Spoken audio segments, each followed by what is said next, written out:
And you can record multiple runs where the thing goes marching along, gets to a particular force, and then it drops off, restarts again, drops off, restarts, drops off. And it gets to what's called a stall force, where when it's pulling, it's got the optical tweezer pulling behind the thing, it's a particular force where it's got the same probability of putting its head forward as it does putting its head backwards. So you see at this point this stall force right now divots backwards and forwards between forward step, backward step, forward step, backward step. Okay, so what's the key thing with this stepping and making it be highly processive like that? Well, we found with this myosin 5, remember that extra little movement that you've got with ADP?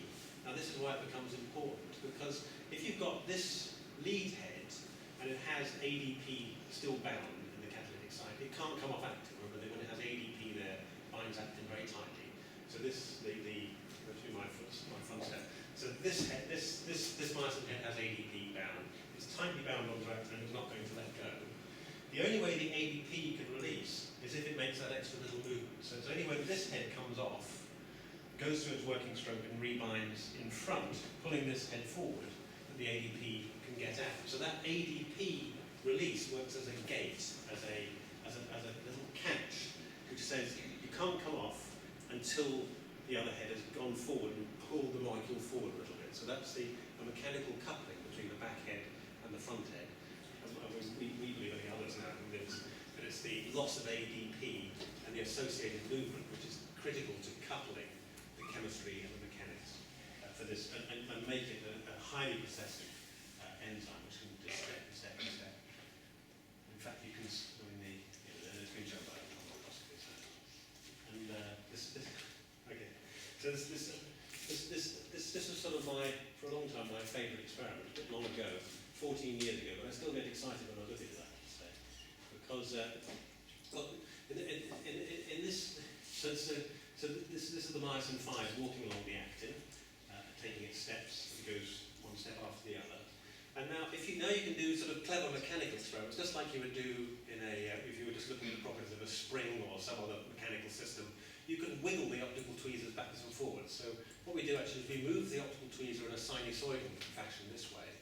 And that means that we now, rather than just seeing Brownian noise, we actually see a repeating function here, which is the function we've applied. And we can just, you can just take that out in the computer, and you can measure then the stiffness of the system by measuring the amplitude of that sine wave. And you can see that the amplitude goes down when the myosin binds, gets stiffer because the myosin's made a contact with the actin.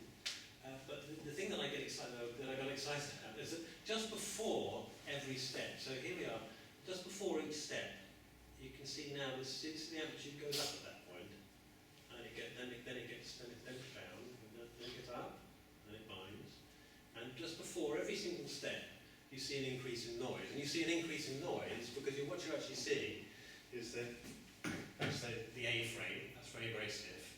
Just before it takes a step, of course, it's got to go through a one-head bound state. At that point, it's much more flexible. And then, boop, you either put your head forward or you go back. So this gives you a kind of real-time measurement, actually, of the mechanics of what's going on with the head as they step along the actin filament. So, when I started out doing these experiments, I never dreamt that you get to the point where you can not only look at the individual molecule stepping along actin, but also just actually look at the mechanical, the stiffness of the molecule in real time as it does its movements. Okay, and indeed it does that sort of walking. So, lecture overview. Sorry, I guess it's not a bit late. So what I've told you is that so optical tweezers then are relatively simple to build. But to make these, if you want to make an instrument out of it, it can be more of an effort. It's like any system. They're compatible with standard laboratory microscopes, standard fluorescence microscopes. So you can do other techniques, so we do fluorescence at the same time and all this sort of stuff. So you can do that very, very straightforwardly. They've got, just by chance, remember there's one Peak-Newton calculation, just by chance they happen to be exactly right for making measurements on single biological molecules. That's why they became adopted as a technique, because they have just the right sensitivity, time resolution, and peak force and so on for making these single molecule measurements. And today they sort of contributed to our understanding of the mechanism and function of molecular motors. also DNA processing enzymes. But they've also had impact in cell biology and looking at the properties of individual cells, cell membranes, cell contacts, and so on. And they're having an increasing impact there.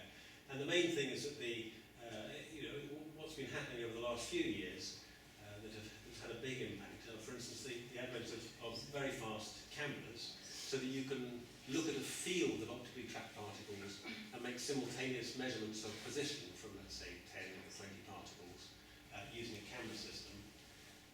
And fast parallel processing enables you to do that in real time, and just you can handle the large data sets and so on so much more readily now with things like GPUs. And advent of more much cheaper and more powerful lasers means that you can increase the time resolution, and in fact, because remember the time resolution was governed mainly by the stiffness, which is linked to the power of the laser. So increasing the time resolution to sort of the microsecond regime. There have been recent papers over the last couple of years in which people have got the resolution down to that sort of level where you can look at events that are happening within a microsecond, and you can produce forces of up to about 100 piconewtons. And again, that takes you into a new regime where you can, for instance, unfold proteins, and you can open out DNA from a Watson crick helix to a ladder. So there are all sorts of new possibilities there.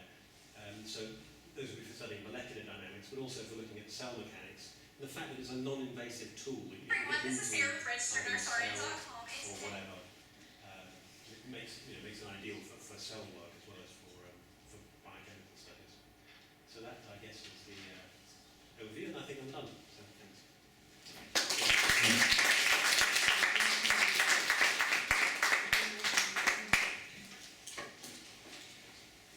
So I'm conscious that I didn't really chance to ask questions during the talk. Thank you for the nice presentation. I'd like to know if these optical tweezers would cause any behavioral changes in the cell as such. I mean, maybe radiological changes, but could it possibly cause on a single molecule? It can, and people have worried extensively about this problem because, of course, what you're doing is putting maybe 100 milliwatts of light through a 1 micron volume. 1 micron by 1 micron, the fractional unit volume. So the optical flux is quite, it's much more intense than, it's an incredibly intense light source. And so people initially were worried that heating would be the main problem.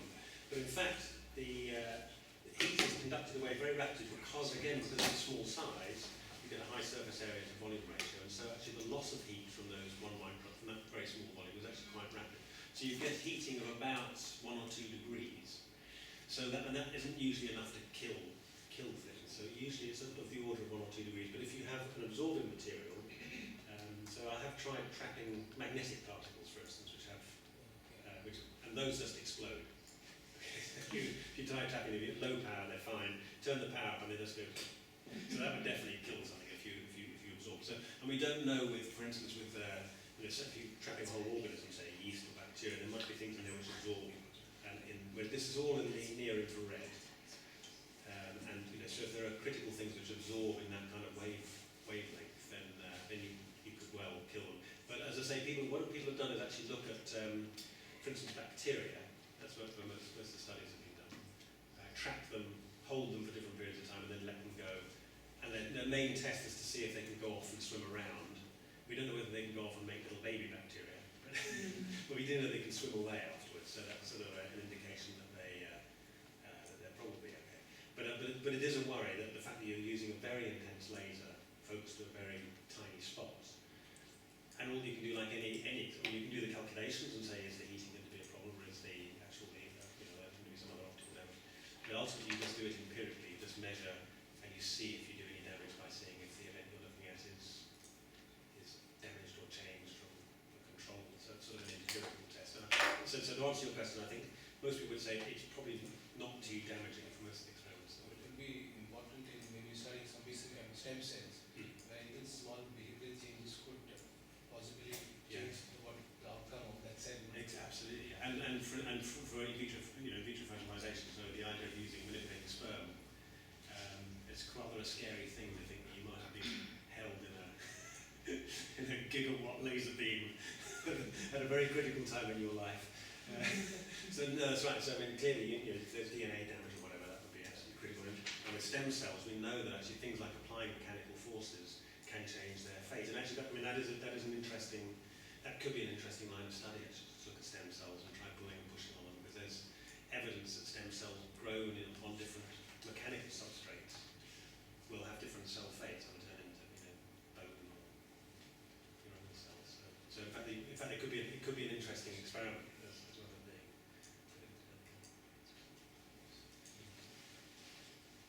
So you said that you trapped that particles in order to be able to observe with a microscope in a special position. Could these affect the time scales of the reactions? Because if the particle is not free to move, Yeah. maybe the time that reaction takes to end is different. Yeah. Yeah, that's absolutely right. And for these. There is a connection. I don't know. Yeah, and in fact that was the main thing I should have said. The big question in these motor protein systems is, because you've got a protein which is coupled, the chemistry and the mechanics are coupled in some way, but the chemistry is clearly driving the mechanics. Conversely, if you do something mechanically to the protein, you might then impact on the kinetics, because the two processes are coupled, they're linked. And actually those thermal ratchet models are the coupling there is less tight than with these conformational chains, with the idea that the myosin binds and then undergoes a conformational change. Most of those models are what would be called tightly coupled. So you expect, if you pull back on the myosin, you'll slow down the kinetics. And if you push forward, you should speed up the kinetics. And so actually, in fact, we and other people have done exactly the experiment that you're, I guess, saying would be a problem. We've used that for our project, trying to probe exactly that question. So we take a myosin molecule, we let it bind onto actin. As soon as it binds, we have a little digital signal on our computer which just says, it's bound, pull. So as soon as the myosin binds onto actin, we either pull backwards or we push forwards. And we do that over and over again, accumulate our data. And we say, what are the rate constants for binding and unbinding when we push forwards in the way that it wants to go, versus if you pull backwards, preventing it from moving forwards. And in fact, it does have an impact on the kinetics, and that's again important for how your muscles work. Actually, when you walk downhill, you use less ATP than when you walk uphill.